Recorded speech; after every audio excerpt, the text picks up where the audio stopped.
There are growing fears that Russian forces could soon encircle and threaten Ukraine's capital as the people of Kyiv recover from a night of heavy missile bombardment.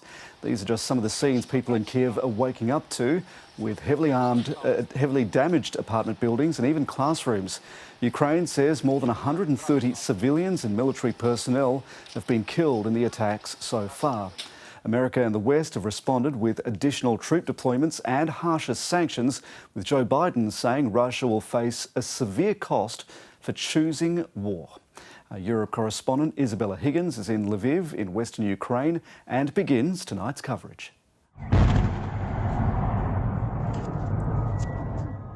In the battle for Ukraine, Kyiv became the latest frontline. The country's capital woken by explosions just before dawn. Ukrainian forces downed an enemy aircraft, crashing into a residential building. The country's leader claimed he was the target and issued this dire warning. What we have heard are not just missile blasts and fighting.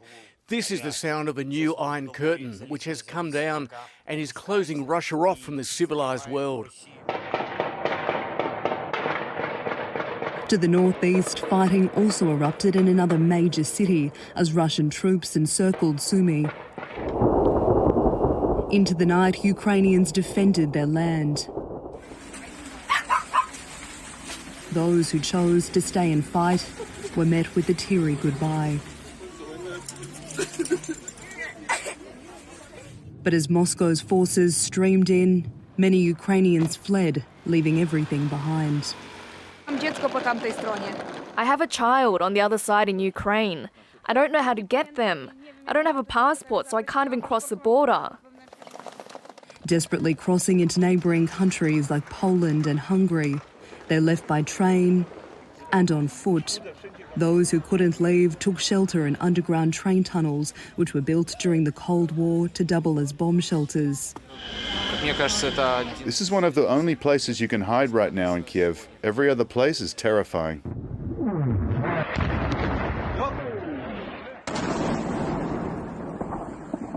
As fighting raged across the country, Russian troops only had one task in mind. Everything is fine. We will take this region. This land is ours. Backed by their president, who was unwavering in his decision. Everything that's going on is the least evil solution. They didn't leave us a chance to act differently. They created such security risks that we couldn't react otherwise. The full-scale assault was launched by land, air and sea. Russian jets have targeted Ukraine's air bases and critical infrastructure. Russia's navy bombarded the Ukrainian island of Zimny in the Black Sea, cutting off communications with the mainland, and attacked naval ports along the south. Moscow's troops, tanks and long-range artillery are attacking key sites in the north, including airports near Kyiv. Across the east, Ukrainian forces are facing a barrage of shelling and troop incursions, while in the south, Russian troops coming from annexed Crimea are attacking multiple cities and towns. The day that changed everything for Ukraine and Europe left homes destroyed and residents helpless. Streets are now brimming with remnants of war and a sense of panic. Here in Lviv, civilians have listened to the call to arms. Around the city, there are queues of people ready to sign up and join Ukraine's military effort. 52-year-old Taras Rodshevich is one of those who's put their hand up. There's no other option. There is no alternative. We will not live under the Russian rule. For many Ukrainians, this is a cause worth fighting for. And our correspondent Isabella Higgins is in Lviv for us tonight. Isabella, you were just rushed to a bomb shelter a short time ago. How are people there coping with the shock of this assault? How are you going? Well, Jeremy, it's really a nightmare situation to wake up to. In fact, as we're going to air right now, it almost sounds like there's gunshots going off in this city. Here, we woke up to air raid sirens, and in this hotel, staff pulled us downstairs into a basement that's being used as a bomb shelter, and it's never something that you really want to live through. And that's what's happened across this city today. We're also hearing local media reports that shelling has intensified in this region, and this is a city that people have escaped to because they hoped it would be safer. So it's making some Ukrainians feel that there is really no safe place in this country at the moment. And of course, there are grave concerns for the residents of Kyiv as Russia continues to mount an assault on the capital. Isabella, we're hearing those reports that Russia is continuing to advance. What is the latest? Well, Jeremy, throughout the night here, Russia launched an air offensive. We heard the night sky was lit up because there were so many explosions going off. We've heard that civilian buildings have been damaged. There are local media reports here that the Ukrainian military have blown up a bridge that gives access to the city because Russian ground forces are only kilometres away. We're hearing that people are seeking refuge, that they're taking shelter in that city. So it is a very concerning situation. We know we had heard for a long time that Russia had its eyes on the capital, that could perhaps be a target, and now it looks like that is what is playing out. So there are some very dark days ahead in this country. Isabella Higgins reporting from Lviv. So as fighting rages closer to the capital, the streets of Kyiv have fallen quiet for now. These are live pictures of Maidan Square in Kyiv. Thousands of people have now fled the city. Ukrainian officials say dozens have been killed here. The United States has unveiled a tougher package of sanctions aimed at devastating the Russian economy. President Joe Biden has accused Russia of launching a premeditated attack on Ukraine, saying Vladimir Putin will bear the consequences of his decisions. North America correspondent Jade McMillan reports. US Army helicopters land in Latvia, helping to reinforce Baltic defences as nearby Ukraine comes under attack. Peace on our continent has been shattered. We now have war in Europe on a scale and of a type we thought belonged to history. The United States is sending thousands of troops to help bolster NATO's eastern flank should Russian forces descend on their borders. The Russian military has begun a brutal assault on the people of Ukraine. Without provocation, without justification, without necessity, this is a premeditated attack. Joe Biden has unveiled a second, more severe set of sanctions targeting large Russian banks and wealthy individuals, as well as blocking access to cutting-edge technologies needed to modernise the Russian military, its space program and economy. The US is still holding out the option of sanctions against Vladimir Putin himself, but insists the package as it stands will have devastating consequences. This is going to take time. He's going to test the resolve of the West to see if we stay together, and we will. It's not without cost at home, with the president promising to try to limit the impact on American consumers. Stand with Ukraine! Stand with Ukraine!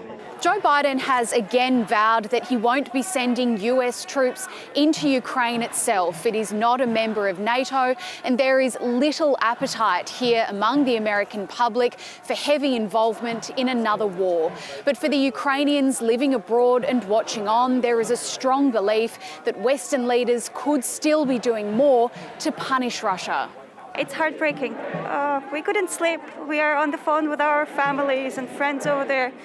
And we just try to do whatever we can from this side. And it's painful. Some Russians are also horrified at what's unfolding. I don't think it's possible to change anything until we change the whole regime. The UN Security Council will vote tomorrow on a draft resolution to condemn the invasion. I repeat my appeal from last night to President Putin. Stop the military operation. Bring the troops back to Russia. Russia's veto power means the motion is destined to fail, but at the very least it's hoped it will send a message about how isolated Moscow's become. Jade McMillan, ABC News, Washington. Meanwhile, Europe is opposing sanctions on Russia designed to cripple its economy and force an end to the military assault. The EU is calling the invasion a barbaric threat to the continent's stability. The UK Prime Minister says President Putin is a blood-stained aggressor who believes in imperial conquest. Our international affairs analyst Stan Grant has this report. Dissent in the Russian capital. Muscovites marched outside the city's cultural heart. These are the people publicly defying Putin, risking arrest, and they were pulled off the streets in their hundreds. No to war, they shouted in St. Petersburg as well. We believe that conflict must be resolved peacefully, without violence from either side. He must stop. I don't know what we can do except to say that we disagree. Across Europe, there were shows of solidarity with Ukraine, from Poland to Hungary and Romania. The drums of war echoed through the night. While their people protested, Europe's leaders huddled in Brussels to concoct a united response. History has seen before, in World War II, a deluded autocrat creating misery for millions. We're seeing the same thing today. We don't need sanctions that bark. We need sanctions that bite. The EU will freeze Russian assets in the bloc, stopping access to European markets, trade, energy and transport. This package includes financial sanctions that cut Russia's access to the most important capital markets. Cutting access to the SWIFT global payment system was opposed by Germany, a key Russian trading partner. In a televised address from London, the UK's Prime Minister went further. Diplomatically, politically, economically and eventually militarily. This hideous and barbaric venture of Vladimir Putin must end in failure. Boris Johnson said Russian banks won't be able to access sterling. Russian companies will be stopped from borrowing UK money, and oligarchs will have limits on the amount they can deposit. I can confirm, as I've always said, that nothing is off the table. Sanctions and sacrifices that will be felt by all sides. Stan Grant, ABC News. Australia will support NATO forces with what the Prime Minister is describing as non-lethal military equipment. Scott Morrison says Australia will also dispatch medical supplies to help the Ukrainian people. Here's our political editor, Andrew Probyn.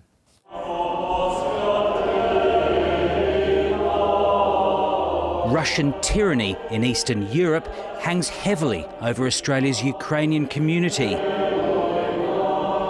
Ukraine doesn't want a war. It's Putin who wants war. He can't even stand that we exist as a nation. Like, it's terrifying what he'll do if he wins. Russia has to pay for killing all these peaceful people, kids. Protesters coming out in large number against Vladimir Putin's unilateral aggression. If Ukraine falls, you are next. We've been working with NATO to ensure that we can provide non-lethal military equipment and medical supplies to support the people of Ukraine. The Prime Minister also pressing the importance of globally consistent economic retaliation, singling out Beijing for failing to condemn Russia's invasion. I particularly have been concerned at the lack of a strong response from China. China is not interested in and has no intention to follow the friend or enemy Cold War mentality. The Russian president and his Chinese counterpart, Xi Jinping, struck a special partnership earlier this month.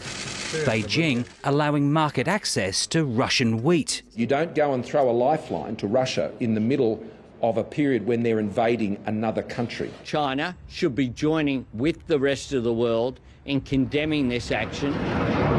The conflict in Ukraine and China's response, an awkward backdrop for Beijing's new ambassador, who wants to improve relations with Australia despite his country's long list of grievances. Meet each other halfway and move on the right direction, towards the same direction. In terms of meeting halfway, there are 14 points. I don't agree with changing any of them. Vladimir Putin's calculation all along has been that beyond loud protest and hefty sanctions, the US and NATO won't dare meet his tanks, planes and missiles with their own. What worries the Australian government is that Xi Jinping, having watched the Russian president's Ukraine incursion and seen the West's obvious military hesitation, will seek to fulfil China's reunification mission and move on Taiwan. Andrew Probyn, ABC News, Canberra.